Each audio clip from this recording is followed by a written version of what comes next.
जो दिल्ली में लोग बैठे हैं, जिनको आप सरकार कह रही हैं, उनको बदबू आती है हमारे पसीने से। हमको वो दोयम दर्जे का नागरिक भी नहीं मानते। उनका अगर बस चले तो तोप से उड़वा दें, हमको समुद्र में फेंकवा दें।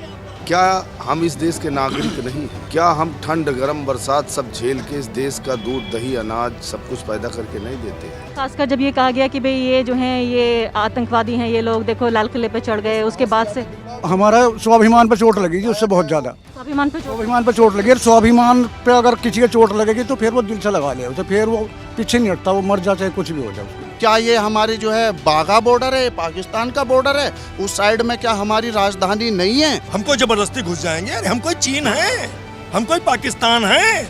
इतनी सरगर्मी अगर दिखाते तो ये चीन जो है, जो घुस के आया है ना हजारों किलोमीटर, ये घुस नहीं पाता।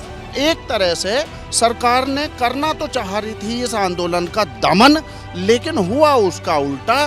जो ये ज्वाला थी, जो सरकार जो ये ला रही है किसानों के प्रति, 3 काले कानून, इनके प्रति जो आक्रोश था वह अब पूरे देश के किसानों में फैल चुका है। तो यहाँ गाज़ीपुर बॉर्डर पे हम पहुँचे हैं, जहाँ कई किलोमीटर लंबी जगह पर बहुत सारे किसान प्रदर्शन कर रहे हैं। यहाँ पर हम इकट्ठा हुए, एक जगह पर देखा, यहाँ लोग बैठे हुए हैं और देखने की कोशिश की कि कोई एक गांव, एक जगह, एक ज़िले के लोग नहीं हैं, बल्कि अलग अलग जगहों से, मतलब एक सैंपल आपको मिल सकता है कि उत्तर प्रदेश के अलग अलग जगहों से किस तरह से लोग यहाँ पर आके जमा हुए हैं। और जो अभी तक प्रदर्शन बताया जा रहा था कि सिर्फ ये पंजाब का प्रदर्शन है, फिर कहने लगे ये सिर्फ हरियाणा का प्रदर्शन है। अब उत्तर प्रदेश में जंगल में आग की तरह ये प्रदर्शन फैल चुका है, क्योंकि पूरे तरीके से वहाँ जो महापंचायतें हैं और जो पंचायतें हो रही हैं, वहाँ पर जिस तरह से हमें लोगों ने बताया कि अपने दिल से लगा लिया है। कुछ लोगों ने कहा कि इस पूरे मुद्दे को अपनी आत्मा से उन्होंने लगा लिया है। यहाँ हम लोगों से बातचीत करते हुए जानने की कोशिश करते हैं कि ये जो इतनी भारी भरकम बैरिकेडिंग हुई है, इंटरनेट बंद किया है, टेलीफोन सेवाएं बंद की हैं, इससे क्या सरकार साबित करना चाहती है, किसान इसे किस तरह से समझते हैं, और दूसरी बड़ी बात कि क्या इससे किसानों के हौसले पस्त तो नहीं होंगे। सबसे पहले आपसे मैं जानना चाहती हूँ, आप ये बताइए कि आपका नाम क्या है और ये जो बैरिकेडिंग हो रही है इसे आप कैसे देखते हैं? मेरा नाम विनय नेहरा है, मोदी नगर गाजियाबाद जिला। और ये जो बैरिकेडिंग हो रही है ये तो पहले से ही होती हुई आई है। 28 तारीख में भी बहुत सारे सैनिक हमारे यहाँ घूम रहे थे, मार्च भी काटा जा रहा था, फिर भी किसान अपनी जगह बैठा हुआ अपना आंदोलन कर रहा है और ये तो लंबा चलता रहेगा। सरकार अगर चाहे इसे आज ही ख़त्म कर ले, उसको करना पड़ेगा, क्योंकि हम हिंदुस्तानी हैं, हम बाहर से नहीं आए। सब लोगों की आईडी देख लीजिए, एक सर्वे करवा लीजिए। अब तो वोट बैंक भी होने लगा है, जैसे फ़ोन पे होता है। राकेश टिकैत जी को कई करोड़ आदमियों ने लाइक किया है और आह्वान भी कर चुके हैं कि 40 लाख ट्रैक्टर अगर राकेश टिकैत जी कहें तो दिल्ली के अंदर आने को तैयार हैं। आप मुझे बताइए कि ये खासकर जो बैरिकेडिंग है, ये देखने में बड़ी ही एक तरह से इंटिमिडेटिंग लगती है कि सरकार अपने ही नागरिकों के खिलाफ, मतलब सीमा पर तो उतनी पहरेदारी नहीं है, सीमा पर कभी चीन घुस आ रहा है, कभी कोई और घुस आ रहा है, लेकिन अपने ही नागरिकों के खिलाफ जो ये बैरिकेडिंग है, आपको लगता है ये आंदोलन को समाज से अलग करने की एक कोशिश है? ये एक्चुअल में जो दिल्ली में लोग बैठे हैं, जिनको आप सरकार कह रही हैं, उनको बदबू आती है हमारे पसीने से। हमको वो दोयम दर्जे का नागरिक भी नहीं मानते। उनका अगर बस चले तो तोप से उड़वा दें, हमको समुद्र में फेंकवा दें। मैं किसान हूँ, ये दिल्ली में नहीं जा सकते हम। हमारा ट्रैक्टर, हमारा रथ है। आपकी कार, आडी वाडी 50 लाख 55 लाख की गाड़ियाँ आपका रथ होगी, हमारा ट्रैक्टर, हमारी बैलगाड़ी, हमारा रथ है। दिल्ली के सड़कों पर वो नहीं जा सकता। हमारे पसीने से इनको बदबू आती है, हमसे घृणा करते हैं ये। आप देखिए तो इनके चेहरे, वो जो क्या कहते हैं उसको, जिसमें महिलाएं जाती हैं ब्यूटी पार्लर से, वो मसाज वसाज कराए वाले चेहरे हैं। इनको हमसे घृणा है, इनको हमसे नफरत है, इनका बस नहीं चल रहा। वो चाहें तो कोलू में पेर के हमारा रस दिल्ली की सड़कों पर बिखेर दे, लेकिन कर नहीं पा रहे हैं। ये हालात है, आप देख लीजिए, कीला ठोंक दिया। हमको जबरदस्ती घुस जाएंगे? अरे हम कोई चीन है, हम कोई पाकिस्तान है? इतनी सरगर्मी अगर दिखाते तो ये चीन जो है, जो घुस के आया है ना हजारों किलोमीटर, ये घुस नहीं पाता। उसको रोको ना। अगर हमसे घृणा है तो डालो ना ऊपर से एक धपाक। खेल खत्म, पैसा हजम। बात खत्म हो जाएगी। सरकार कोशिश तो कर रही है अपनी तरफ से। यहीं पे इसी गाजीपुर मोड़ पर ये जो बॉर्डर है, यहाँ पे कितनी पुलिस लगाई गई, राकेश टिकैत को गिरफ्तार करने की कोशिश की गई, बिजली काट गई, पानी बंद कर दिया गया, तो सरकार के पास ताकत तो बहुत है। इस देश ने जो जलियांवाला बाग कांड देखा था, उससे बड़ा अब कांड नहीं हो सकता। और जनरल डायर से ज्यादा क्रूर शासक इस देश में नहीं आ सकता। वो इतिहास था, हमने उसको भी झेला है। बिल्कुल इसको दिमाग में रखिएगा। जनरल डायर से ज्यादा क्रूरता करने वाला शासक इस देश को नहीं मिलता, और जलियांवाले बाग से ज्यादा बड़ी कुर्बानी इस देश को नहीं देनी पड़ सकती। हाँ, चलावें गोली। आपसे मैं जानना चाहती हूँ कि ये बताइए कि सरकार जो अपनी तरफ से तमाम कोशिशें कर रही है, वो ये भी कह रही है कि हम बातचीत कर रहे हैं। ऐसा नहीं है। खुद प्रधानमंत्री ने अभी रविवार के दिन भी ये कहा कि देखिए, हमारे पास जो हमने आपको ऑफ़र दिया था कि हम 1.5 साल के लिए इसको आगे बढ़ा देते हैं, इसको मुलतवी कर देते हैं, वो भी ऑप्शन है हमारे पास। ज़िद क्यों कर रहे हैं किसान? नहीं, हम तो नहीं जिद कर रहे हैं, ना किसान जिद कर रहा। आपको लगा जितने दौर की वार्ता हुई, शासन ने बुलाया, हमारा किसान मोर्चा के लोग बात करने गए, और आपने देखा होगा कि जब उन्होंने बात बंद कर दिया तो बात बंद हो गई। फिर 26 जनवरी की कॉल थी। 26 जनवरी को हम आपके माध्यम से सिर्फ इतना जानना चाहते हैं, कहना चाह रहे हैं देश की जनता को, क्या हम इस देश के नागरिक नहीं हैं? क्या हम ठंड गरम बरसात सब झेल के इस देश का दूध दही अनाज सब कुछ पैदा करके नहीं देते हैं? हम मांग क्या रहे हैं? हम MSP को गारंटी कानून मांग रहे हैं। हम आपके माध्यम से एक बात और कहना चाह रहे हैं सरकार अगर MSP दे रही है और इस कानून को हटाना नहीं चाह रही, तो एक बड़ी बात मैं कहने जा रहा हूँ, इसकी MRP घोषित कर दे सरकार कि कोई भी व्यापारी MSP अगर 1868 रुपया है तो MRP धान के चावल की 25 रुपया से ज़्यादा कोई बेच नहीं पाएगा। वो चाहे अमानी हो, चाहे हरनाम सिंह वर्मा हो, चाहे डॉक्टर शैलेंद्र सिंह हो, कोई हो, इतना करवा दो। हम कुछ नहीं मांग रहे हैं। आप वापस चले जाएंगे? हम चले जाएंगे। MSP के बाद MRP घोषित। माचिस की डिब्बी बनाने वाली फैक्ट्री की बहुत बड़ी कीमत में नहीं होती है, वो रेट घोषित करता है। हमारे रेट को सरकार घोषित करती, पिछले 72 साल से घोषित।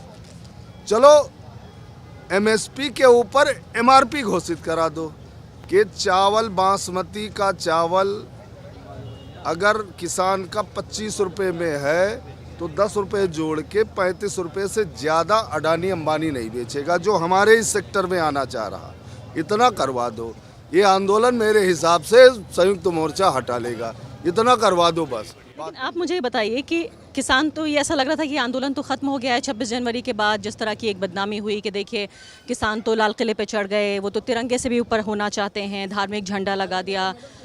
उसके बाद ये भी बात हुई कि अब जो है पुलिस भी आ गई यहाँ पर और ख़त्म हो रहा था। एंकरों ने कह दिया कि ये देखिए आखिरी रात है किसान आंदोलन की। फिर ये वापस कैसे आ गया सब? ये गलतफहमी में थे लोग। गलतफहमी ये थी कि आपने मुझसे प्रेम से कोई बात कही। हम तो भोले भाले लोग हैं, यहाँ तो गर्दन कटवा देते हैं। आदमी ने मोहब्बत में कहा कहीं गर्दन चाहिए ले काट ले भाई, काम चला ले अपना, बाद में वापस जुड़ जाएगी तो जुड़ जाएगी, नहीं जुड़ेगी तो नहीं जुड़ेगी, तेरा काम हो जाए। समझ क्या रखा इन्होंने किसानों को? पहले तो ये पंजाब का खाली आंदोलन था, उसके बाद में कुछ हरियाणा के लोग आए। मेरे जनपद सीतापुर में 5000 किसानों को नोटिस दी गई है कि आप 26 जनवरी और 23 जनवरी के 2 हमारे आंदोलन थे, उन आंदोलनों में नहीं जाएंगे। और 45,000 ट्रैक्टर वाले किसानों को नोटिस दी गई। 45 5 कितने हो गए? इसका मतलब 50,000 लोगों को आंदोलनकारी तो सीतापुर जनपद का प्रशासन मानता है ना, तो ये मुट्ठी भर कहाँ हुई है। और दूसरी बात मैं आपको बता दूं, देश की जब आज से 70-75 साल पहले देश की आज़ादी लड़ी गई तो पूरा देश लड़ रहा था क्या? गुरु गोविंद सिंह अकेले ही तो थे पंजाब से। मुट्ठी भरी लोग तो निकलते थे। ये मरने का जज्बा सब में नहीं होता। यहाँ कायर भी हैं, यहाँ लाभों पे बिकने वाले लोग भी हैं, और यहाँ अपने आप को कुर्बान करने वाले लोग भी हैं। और जो कुर्बान करने वाली अपनी कुर्बानी देने वाली कौम है ना, ये 100% नहीं होती कि 125 करोड़ और चलाओ एक बार ट्रेन। मैं तो चैलेंज करता हूँ केंद्र सरकार को, चलवा दो एक बार ट्रेन, और फिर तुम रोक लो कीले गाड़ के, एक बार ट्रेन चलवा दो। अभी तो हमारी मजबूरी ये है कि हम यहाँ से 600 किलोमीटर से आए हैं। एक आदमी का 500 रुपये एक तरफ का भाड़ा लगता है। कितना आपको टाइम लगा पहुंचने में? मुझको 12 घंटे लगे। फिर भी आप पहुंच नहीं पाए, फिर अगले दिन आ पाए? मैं दूसरे दिन में आया, मैं भटकता रहा दिल्ली में। अब वो कहते हैं किसान दिल्ली में कैसे घुस गया ट्रैक्टर लेके, तो भटक जाएगा भैया। बताते हैं लोग, हमारे जो मिलने वाले वो बताते हैं कि 3 महीने पहले जो दिल्ली से गया हो 3 महीने बाद आए तो नए नए फ्लाईओवर बन जाते हैं, वो भटक जाएगा दिल्ली भूल भुलैया बना रखी। और मैं फिर कहना चाहता हूँ, हमारे पसीने से इनको बदबू आती है, हमसे ये घृणा करते हैं, हमसे ये नफरत करते हैं। हम इनके शब्दों में तो हैं, न इनके दिमाग में है न इनके दिल में है। ये हमको जूतों से रौंदना चाहते हैं, जैसा बीजेपी के एमएलए ने कहा था। ये भूल गए कि हम किसान हैं भाई। हम नमक रोटी खा के भी जीते हैं। हम रात को 12 बजे जनवरी और फरवरी में अपने खेत में पानी लगाते हैं। मई जून की भरी तपती दोपहरी में हम अपने गेहूं की थ्रेसिंग करते हैं। हम वो कौम हैं, हमको खेती करने दो भाई। काहे ललकार रहे हो यार? अपना काम करो, धंधा पानी करो, बेचो माचो, आधा पाधा देश तो बेच दिया, जो बाकी बचा वो भी बेच दो, निकलो अपना भैया लंगोटी लेके। जो कह रहे थे तुम्हारा काम पूरा हुआ। ये सरकार है? सरकार व्यापारी तो जनता भिखारी। ये व्यापारी हैं, ये व्यापार करने आए हैं। ये कोई सरकार नहीं चला रहे। ये सत्यानाश कर देंगे, कुछ छोड़ेंगे नहीं, आप देख लीजिएगा। तो किलों से आपका हौसला पस्त नहीं होगा। लेकिन ये बताइए, आप में से बहुत सारे ऐसे लोग भी होंगे जिन्होंने 2017 में और 2019 में बीजेपी को वोट भी दिया होगा। इनमें से काफ़ी लोग आप होंगे। मैंने 2014 में बीजेपी को दिया, 2000 उसमें दिया, यस पहले वाला और दूसरा वाला दोनों में मोदी को वोट दिया। ये कीले हमारी छाती पे ठुके हैं, यहाँ ये सड़क पे नहीं ठुके हैं। हम लोग यहाँ आके फोटो भेजते हैं कि देख जिन हाथों ने, जिन मजदूरों ने ये सड़क बनाई है, उनके कदम कहीं इन सड़कों में न पड़ जाएं, इसलिए कीले ठोंक दिए गए हैं। ये तुम्हारी औकात है इस सरकार की नज़र में? ये औकात हमारी है कि हमारे कहीं पैर पड़ न जाएं, सड़कें गंदी हो जाएंगी, निकल जाऊंगा तो वायु प्रदूषण पैदा हो जाएगा, क्योंकि हमारे पसीने से बदबू आती है। मैडम, हम लोग चमेली अमेली का तेल सर में लगाते हैं, लेकिन फुस वाला जो होता है सेंट, वो हम लोगों की खरीदने की औकात नहीं, इसलिए हमारे शरीर से बदबू आती है। बताइए कि अब आप कब से इस प्रोटेस्ट में शामिल हुए? आप? मैं तो स्टार्टिंग से ही हूँ, 2 महीने ज़्यादा हो गए मुझे यहीं पे। हाँ। कहाँ से आए आप? मेरा मेरठ में गांव कोल है जी। तो अब ये जो इतनी बैरिकेडिंग कर दी है, हर तरफ तार लगा दिए हैं कांटे के, इससे आने में मुश्किल हो रही है? नहीं, हमें तो मुश्किल नहीं हो रही जी। तो दिल्ली की आम जनता को परेशान करा जा रहा। पहले ये रोड खुल दी थी ना इधर से ऐसे, और वे भी खुल दी थी, 2 एम्बुलेंस भी चलती रहती थी, यहाँ से आम सवारी सब निकलती थी। उन्हें परेशानी होगी, हमें कोई परेशानी नहीं। हम तो आ रहे जा रहे, ये भी इधर से भी आ जाएंगे, इधर से भी आ जाएंगे। लेकिन दिल्ली की आम जनता को परेशानी होनी शुरू होगी। वे क्या कहेंगे, किसानों की वजह से हम परेशान होने शुरू हो गए। बुराई हमें देंगे, वो दिल्ली पुलिस को नहीं देने के, जो आम जनता है। अब पता नहीं कहाँ घूम रहे होंगे बेचारे। वे पहले तो यहाँ से ही निकलते थे सब, ऊपर से एम्बुलेंस में निकलती थी, वो सब बंद कर दिया। अच्छा, एक बात बताइए, 26 जनवरी के बाद और ज़्यादा लोग आगे पहले से क्या? हाँ जी, अब हाल फिलहाल में ज़्यादा हैं। तो ये क्या, क्यों आए, क्या वजह रही? बस वो राकेश टिकैत का जो भावनात्मक था वो अपील, उसका बहुत ज़्यादा असर हुआ। और जी हमारे यहाँ जगह जगह खाप पंचायत होती है हमारे यहाँ, वो खाप पंचायतों की लगातार पंचायत भी चलती हैं, और बहुत भीड़ जुट रही है। उनमें इतनी भीड़ आप देख नहीं सकते। पहले हमारे यहाँ जो पंचायतें होती थी, चाहे मुजफ्फरनगर हुई या बिजनौर में हुई या मथुरा में हुई, अगर कोई पॉलिटिकल पार्टी पूरा जोर भी लगा करती थी, इतनी पब्लिक नहीं आती थी जितनी अब खुद अपनी मर्जी से आ रही है। हाँ जी, तो ये बड़ा मुद्दा बन गया है, बेहद ज़्यादा बड़ा मुद्दा। राजस्थान, हरियाणा, पंजाब, हमारा ये पश्चिमी उत्तर प्रदेश, इसमें तो बेहद ज़्यादा बन गया। सब ने अपने मन से लगा लिया, दिल से लगा लिया, इसे दिल से लगा लिया। लगा लिया।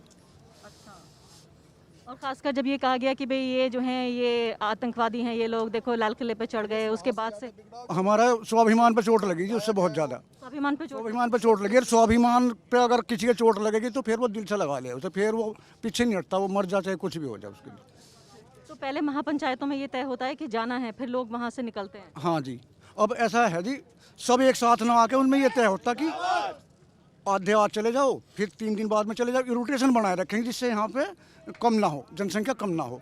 26 जनवरी के बाद में, परेड के बाद में सब वापस चले गए तो बहुत थोड़े रह गए थे यहाँ से। सरकार ने देखा बहुत थोड़े रह गए, आज इन्हें भगा दो यहाँ से। अब रोटेशन में चलते रहेंगे, लगातार इतने रहेंगे यहाँ पे जितने हैं। अब कितने लोग होंगे अंदाजे से? कह नहीं सकते जी, आगे 3-4 किलोमीटर तक है। हाँ, लाखों आदमी होंगे। लेकिन आप बताइए कि ऐसा लग रहा था 26 जनवरी के बाद कि ये सब खत्म हो गया मामला अब, और यहाँ तो पुलिस भी आ गई थी, उठाने के लिए आ गए थे, राकेश टिकैत जी को गिरफ्तार करना चाह रहे थे। उसके बाद अचानक क्या हो गया ऐसा? 26 जनवरी के बाद जो ये षड्यंत्र था सरकार का किसानों के प्रति या किसान आंदोलन के प्रति, ये एक तरह से उजागर हो गया और किसान के परिवार का हर बच्चा, चाहे वो इस आंदोलन से जुड़ा हुआ था या ना जुड़ा हुआ था, अब आत्मा से हर किसान इस आंदोलन से, इस षड्यंत्र का जब पता चला तो पूरे देश के किसान जुड़ चुके हैं। तो एक तरह से सरकार ने करना तो चाह रही थी इस आंदोलन का दमन, लेकिन हुआ उसका उल्टा। जो ये ज्वाला थी, जो सरकार जो ये ला रही है किसानों के प्रति, 3 काले कानून, इनके प्रति जो आक्रोश था वह अब पूरे देश के किसानों में फैल चुका है। लेकिन क्या किसानों को इस बात का पछतावा हुआ कि कुछ लोग लाल किले पे चढ़ गए, झंडा फहरा दिया? ऐसा होना चाहिए था? देखिए, लाल किले पे जाना, देश में कहीं भी कोई ऐसी घटना हो जिससे हमारे देश को जो है धक्का पहुंचे उसके सम्मान को, उसके लिए तो सभी जो है खेद व्यक्त करते हैं, किसी को खुशी नहीं हुई। लेकिन लाल किले पे वो आदमी कैसे पहुंचा, कैसे 1-1.5 घंटे तक रहा, कैसे वो वहाँ से सुरक्षित निकल गया, और 3 दिन तक उसके खिलाफ FIR करने के नाम पे भी कैसे लीपापोती हुई, और उस आदमी के किन से संबंध थे, ये चीज़ भी अब जब सामने आ रही है तो ये भी एक जो है भावनात्मक जुड़ाव किसानों के प्रति, किसानों का तो है ही, और क्षेत्र की जनता का, सभी का इस तरह से एक भावनात्मक जुड़ाव है।